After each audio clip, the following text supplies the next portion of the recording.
Picture this. You're scrolling through social media and you see someone your age posting about their investment portfolio, talking about passive income, showing screenshots of gains. And you feel that familiar knot in your stomach because you have no idea what any of it means. You've heard people say, you should be investing. But every time you try to learn about it, you get hit with confusing terms and complicated charts that make your head spin. Meanwhile, there is this nagging voice in the back of your mind reminding you that time is passing and you not doing anything with your money except watching it sit there. Well, today that changes, because I'm going to break down investing in a way that actually makes sense, using plain English and real examples that anyone can understand. No jargon, no confusion, just the truth about what investing is and how it really works. Let's start with the absolute basics. Investing is putting your money to work so it can potentially grow over time. That's it. That's the core definition. But what does that actually mean in practice? Think about your money right now. If you have cash sitting in your wallet or in a regular checking account, it's just sitting there doing nothing.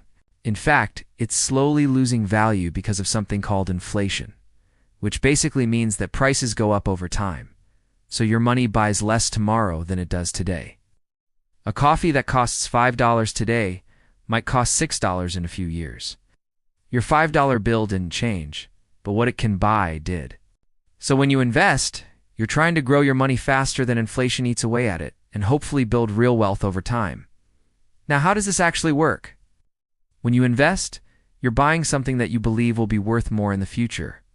The most common thing people invest in is stocks. Stock is just a tiny piece of ownership in a company. Let's say there's a company called Sunshine Coffee. They decide to divide ownership of their company into 1 million equal pieces. Each piece is a share of stock. If you buy 10 shares, you own 10 millionths of that entire company. Now, why would you want to own a piece of a company? Because if that company grows and becomes more successful, your piece becomes more valuable. Imagine you bought shares when Sunshine Coffee had 10 locations. Then over the next 5 years, they expand to 100 locations. Their profits go up, more people love their coffee, and the company is worth way more than it was before. Your shares are now worth more too, because you own a piece of something that's become more valuable. Here's a real-world way to think about it. Remember when Netflix was just mailing DVDs to people's houses? If you had bought Netflix stock back then for a few dollars per share and held on to it as they transformed into a streaming giant, those shares would be worth dramatically more today. That's the power of investing in companies that grow. But here's the important part. You don't need to pick the next Netflix or find some hidden gem. There are simpler ways to invest that spread your money across hundreds or even thousands of companies at once. These are called index funds or ETFs, and they're honestly the best starting point for most beginners. Instead of trying to guess which individual companies will succeed, you're basically investing in a big chunk of the entire market. Let's talk about what happens to your money over time when you invest. This is where things get really interesting because of compound growth. Imagine you invest $1,000 and it grows by 8% in a year. You now have $1,080. But here's the magic. Next year, if you get another 8% growth, not just earning 8% on your original $1,000, earning 8% on the full $1,080, so you make about $86 instead of just $80. The year after that, you're earning returns on an even bigger amount. Your money starts making money, and then that money makes more money. Over time, this snowball effect can turn modest, regular investments into serious wealth. Someone who invests $200 a month starting at age 25 could potentially have hundreds of thousands of dollars by retirement, even if they never increase that monthly amount. But I'm not going to stand here and tell you investing is some guaranteed path to riches, because that would be lying to you. Investing involves risk. The value of your investments can go down, sometimes significantly. If you buy stocks and the market crashes, you might see your account balance drop by 20 or 30%, and that can be scary. This is why you need to think about your time horizon, which is just a fancy way of asking how long until you need this money. If you're investing for something 30 years away, like retirement, you can ride out those ups and downs because historically, the market recovers and grows over long periods. But if you need the money next year for a down payment on a house, investing in stocks might be too risky, because what if the market drops right when you need to sell? For short-term goals, keeping money in a high-yield savings account might make more sense even though the growth is slower. So how do you actually get started with investing? The first step is opening a brokerage account. A brokerage is basically a company that lets you buy and sell investments. Think of it like a store for stocks and funds, and the brokerage is the store that gives you access. There are tons of options these days, from traditional companies like Fidelity and Schwab to newer apps that make everything super simple.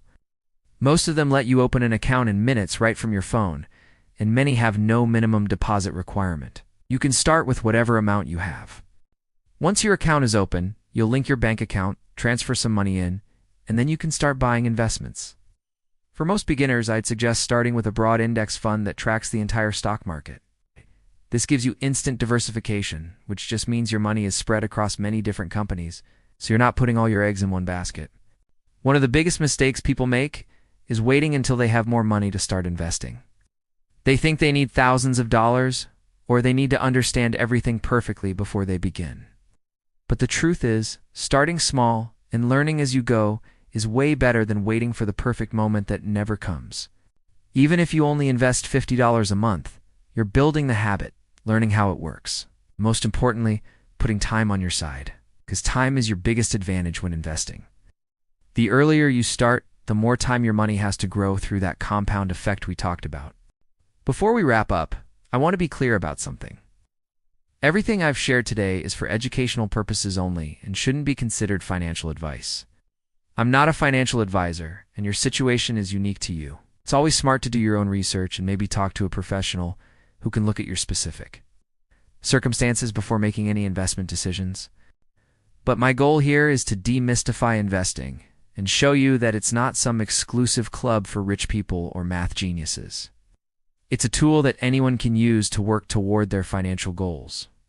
The reality is that investing isn't about getting rich overnight or finding some secret formula. It's about making consistent, smart decisions with your money over time. It's about understanding that building wealth is a marathon, not a sprint, and that every journey starts with a single step. You don't need to be perfect.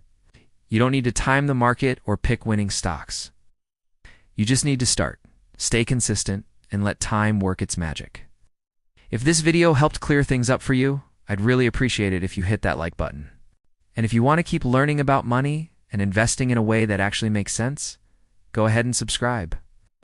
In the next video, we're going to talk about the different types of investments beyond just stocks and help you understand which ones might fit your goals.